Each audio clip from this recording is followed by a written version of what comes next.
Менің сұрағым ауыл шаруашылығы министрінің міндетін атқарушы Сұлтан мырзаға. Құрметті Азат Сиражиддинұлы, есепке берілген түсіндірме жазбада аграрлық кредиттік корпорация акционерлік қоғамның агроөнеркәсіптік кешен субъектілеріне кредит беру үшін 140 миллиард теңге сомасында қаражат аударғаны көрсетілген. Есепке сәйкес 2023 жылы 280 мың агроөнеркәсіптік кешен субъектісінің 3800 жуығы, яғни қаржыландыруға мұқтаж субъектілердің шамамен 1,5% ғана кредит берілген. Бұл 3800 субъект 23-те 500 миллион егістіктің небәрі 3,5 миллион гектарға жерін ғана өңдейді. Ал бұл тек 14-15% ғана.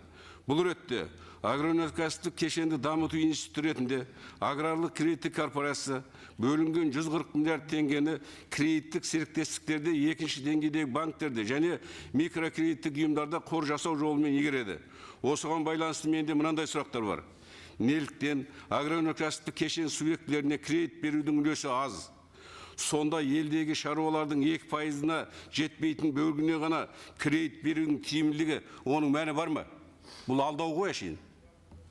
Бұдан басқа, аграрлық кредиттік корпорация басқа қаржы ұйымдарына орналастыру арқылы бюджеттік кредит игереді. Сонда бұл даму институтының рөлі қандай? Бұл ұйым қызметінің тиімділігіне кім мониторинг жүргізеді? Осы жерде шаруаларға арналған мемлекеттік қолдаудың барлық түрін неге бір жерге біріктіріп, агробанкты құруды қолдайсыз ба?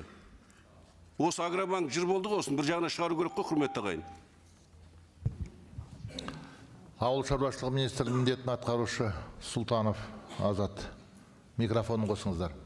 Құрметті Жығұлы Молдықалықұлы, сіз өзіңіз жақсы білесіздер, көп жылы осы қаражатты 70 миллиард теңгені бізде құрады. Сіздің қолдауыңызбен 2022 жылынан бастап осы сомасын екісіне көбейтіп, қазіргі уақытта ол 140 миллиардқа да келдік. Енді дұрыс айтасыз, ол қазір диқандарға да жетпейді.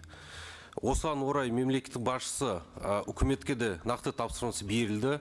Көктемге дала және егін жинау жұмыстарына 1,5 триллион теңгеде дейінгенде осы соны жеткізу тапсырмасы берілді. Қазіргі уақытта президент тапсырмасы орындау үшін кен дала бағдарлама бойынша қосымша 400 миллиард теңге келді. Осы ақшаны қазіргі беріп жатыр, өтінімдер қабылдау аштық, ол таза 5% ақша.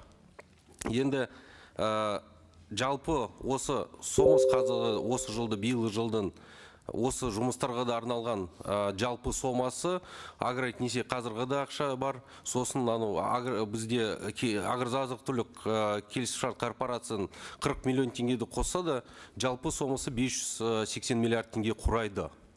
Енді агроэтнесе корпорация тиімділігі де айтса да, ол ауыл шаруашылығы министрлігіне қарамайды.